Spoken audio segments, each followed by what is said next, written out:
Daniel was taken to Babylon as a young man, but even as a captive, he still stood up for the one true God. We won't make ourselves unclean by eating the king's food.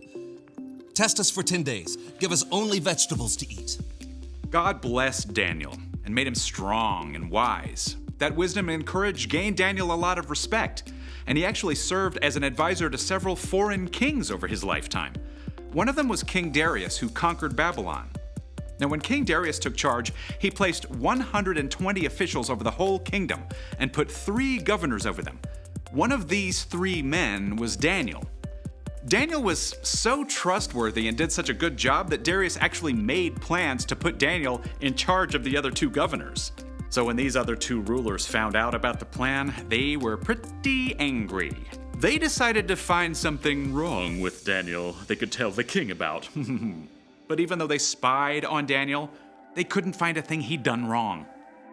Not one single lie! But Daniel does have this thing about praying to his God. 3 times a day like clockwork. The jealous governors and officials perfected a sneaky plan and took it to King Darius. King Darius, may you live forever. You're so incredibly amazing. We think you should make a special command. What is it? For the next 30 days, no one in the whole kingdom can pray to anyone but you. I like it. And if they pray to someone else, they get thrown into a lion's den. Well, where do I sign? Oh, well, King Darius was so flattered that he gave orders for the law to be written down, and he signed it at once. And you have to know this. Once a law of the Medes and Persians was written down, it could not be changed, even by the king himself. When Daniel found out about the law, it would have been easy enough to change his routine and stop going home to pray every day. But Daniel's love for God was greater than his fear of lions. The next morning, as every morning, Daniel knelt in his room and prayed to God. Thank you that you are always with me, God. Help me honor you in everything I do. Daniel went to his room to pray again at noon and in the evening, even though he probably knew the other officials were watching him. And sure enough, they were delighted to find Daniel disobeying the king's law. Oh, they rushed after the king as fast as they could. King Darius, didn't you sign an order that for 30 days no one can pray to anyone but you? Huh? Oh, I did. Or they'd be thrown into a lion's den. Well, no one would risk it. Except Daniel. He still prays to his God 3 times every day. When Darius realized he'd been trapped, he was very upset. He didn't want Daniel to be harmed, but even he couldn't find a way around the law. So at sunset, the king called for Daniel to be brought out and thrown in the lion's den. Daniel, you always serve your God faithfully, so may he save you. Then Daniel was shoved into the dark den, and a stone was placed over the entrance.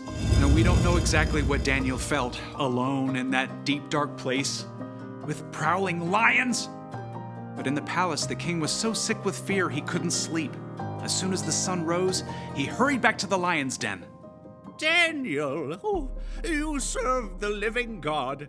Has he been able to save you from the lion? Morning sunlight revealed Daniel, with the powerful lions curled up around him, tame as house cats. My God sent his angel to shut the mouths of the lions. They haven't hurt me at all. Oh, lift him out of the den at once. Daniel was completely unharmed. The king was so amazed that he wrote a letter to everyone in the kingdom.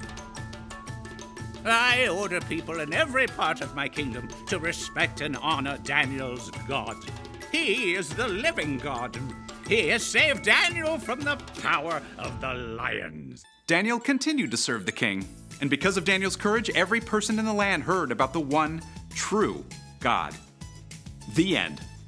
A whole den full of lions. Daniel must have been so scared. Oh, for sure, but he could look back on the times that God had helped him. He trusted God to be with him no matter what. So, what's our part in this story?